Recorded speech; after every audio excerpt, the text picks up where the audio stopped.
Selamat datang di channel Sumber Belajar, media belajar masa kini.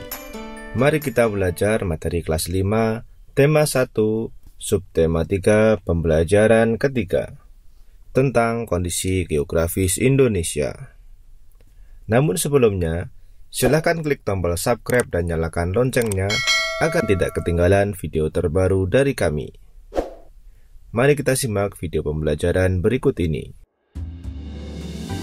Kondisi geografis Indonesia sebagai negara maritim dan kepulauan menyimpan potensi yang besar dalam berbagai bidang, seperti di bidang ekonomi, sosial, budaya, dan transportasi. Potensi-potensi tersebut dapat menjadi modal yang penting dalam pembangunan nasional guna mewujudkan kesejahteraan masyarakatnya. Wilayah Indonesia yang berupa kepulauan, antara pulau satu dengan yang lainnya disatukan oleh laut mengakibatkan bervariasinya potensi yang dimiliki oleh bangsa Indonesia. Masing-masing pulau memiliki karakteristik masing-masing, mulai dari kondisi alam maupun kondisi sosial budayanya. Variasi dan karakteristik potensi tersebut terlihat dari lengkap dan beragamnya bentang alam dan hasil alamnya, beragam suku bangsa yang mengakibatkan beragam pula adat istiadat dan budayanya, serta beragamnya agama, golongan, dan kelompok masyarakatnya. Keberagaman yang disebabkan adanya perbedaan antara pulau satu dengan pulau yang lainnya ini tidaklah menjadi pemecah dan perenggang, namun justru menjadi pemersatu karena antara yang satu dengan yang lain bisa saling melengkapi. Kondisi geografis sebagai negara maritim dan kepulauan membawa banyak keuntungan bagi bangsa Indonesia. Wilayah laut Indonesia yang sangat luas telah diakui secara internasional sebagai negara maritim yang ditetapkan dalam UNCLOS pada tahun 1982. Hal ini berarti bangsa Indonesia diberi kewenangan untuk memanfaatkan potensi sumber daya laut. Cakupan wilayah yang sangat besar dan luas, tentu saja laut Indonesia mengandung keanekaragaman sumber daya alam laut yang sangat potensial, baik hayati maupun non-hayati. Sumber daya alam laut tersebut antara lain ikan, terumbu karang dengan kekayaan biologi yang bernilai ekonomi tinggi, wisata bahari, sumber energi minyak dan gas bumi, bahan mineral, dan juga media transportasi antar pulau. Semua potensi alam tersebut tersedia dalam jumlah yang besar dan tersebar di seluruh wilayah Indonesia. Besarnya peluang ekonomi dari pemanfaatan potensi sumber daya laut yang sedemikian besar ini tentunya dapat memberikan kontribusi bagi kehidupan ekonomi masyarakat Indonesia, hingga pada akhirnya juga akan memberikan kontribusi bagi kesejahteraan bangsa. Kelompok masyarakat yang bisa merasakan langsung potensi kekayaan sumber daya kelautan ini adalah masyarakat yang berada di pesisir.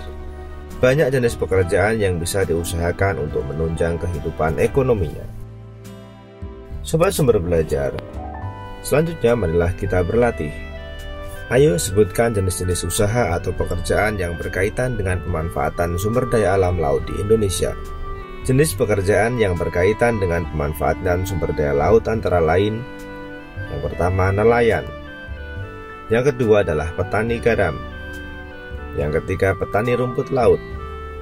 Berikutnya, petani budidaya kerang mutiara. Kemudian, pemandu wisata alam bawah laut. Dan contoh yang terakhir adalah pengrajin kayu dari pohon bakau. Sobat Sumber Belajar, marilah kita amati gambar berikut ini. Pengaruh kondisi geografis Indonesia sebagai negara maritim terhadap kehidupan sosial masyarakat. Sebagai negara maritim dan kepulauan yang berada di antara benua Australia dan Asia membawa pengaruh terhadap kehidupan sosial budaya bangsa Indonesia. Hal ini bisa terjadi karena dengan posisi tersebut menyebabkan Indonesia menjadi jalur perdagangan dunia. Mau tidak mau, banyak pedagang dari berbagai negara di seluruh belahan bumi ini akan melewati dan mampir ke Indonesia. Pedagang-pedagang dari berbagai negara tersebut tentunya memiliki latar belakang yang berbeda antara satu dengan yang lainnya. Para pedagang yang mampir dan ada sebagian yang menetap di Indonesia turut membawa adat budaya dari negara asalnya. Lambat laun adat budaya yang dibawa tersebut akan berbaur, bercampur, bahkan melebur dengan adat budaya asli Indonesia. Berikut adalah beberapa dampak yang diakibatkan oleh letak dan kondisi geografis bangsa Indonesia sebagai negara maritim atau kepulauan. Yang pertama, komunikasi dan interaksi antar penduduk menjadi lebih mudah, baik antar warga Indonesia maupun dengan warga asing. Yang kedua, terjadinya pembauran, pencampuran, atau peleburan nilai antar pulau dan antar negara. Yang ketiga, munculnya perkampungan-perkampungan etnis tertentu, seperti pecinan dan kampung Arab. Yang keempat, terjadinya perubahan perilaku masyarakat karena pengaruh masuknya pola dan nilai perilaku dari pulau, daerah, maupun negara lain. Dan yang kelima, terjadinya perpindahan ilmu, pengetahuan, dan teknologi. Sobat Sumber Belajar, ada dampak positif, tentunya juga ada dampak negatifnya. Coba ceritakan berbagai dampak yang timbul sebagai akibat dari letak dan kondisi geografis Indonesia sebagai negara maritim dan kepulauan. Yang pertama, dampak positifnya adalah dampak positif pada letak geografis Indonesia adalah curah hujan yang tinggi dikarenakan terletak pada garis khatulistiwa yang membuat Indonesia kaya sumber daya alam seperti lebatnya hutan tropis di Indonesia. Sementara itu, dampak negatifnya adalah Indonesia rawan terkena bencana alam seperti gunung meletus, gempa bumi, dan tsunami. Sobat Sumber Belajar, demikian penjelasan dari kami. Jangan lupa like, share, dan subscribe channel Sumber Belajar. Terima kasih.